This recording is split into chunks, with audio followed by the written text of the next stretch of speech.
Hello guys, so ayan, hindi pa yan napapansin ng anak ko na may lilitaw dyan guys na ahas. Bali 2 beses lumitaw yung ulo niyan ng ahas, pero hindi pa niya yan na kasi busy siyang nanunood habang nagluluto. Ayan, luluto kasi siya ng corn beef dyan guys. So ayan, habang tinataktak niya yan yung corn beef, lumitaw na yung ulo niyan ng ahas. Ayan, lilitaw yung ulo ng ahas dyan. Pero hindi niya pa rin niya napapansin. Ayan o, lumitaw yung ulo ng ahas 1 beses. Tapos, alis uli niya ng lata dyan mamaya. Lilitaw uli yung, ayan, yung ulo ng ahas. Ayan, lumitaw ulit yung ulo ng ahas guys. Ayan, hindi niya pa gano'n napapansin yan yung ulo ng ahas. So, ayan, sa kanya na yan na napansin nung dumaan na.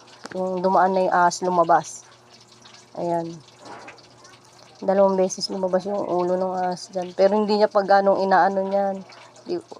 Parang hindi niya pa ganong umaano sa isip niya. So, ayan, yung na yan. Kinuha niya na yung tablet. Then, umakyat na siya dyan doon sa taas. Tinawag niya na ako, ginising niya na ako. Kasi, bandang 3:00 yan guys, ng madaling araw.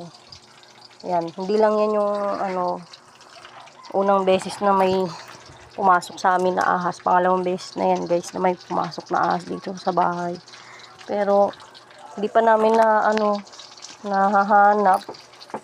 Pero sabi naman nung nila, yung mga napapanood ko, kusa naman daw yan lumalabas basta wag lang silang gagalawin.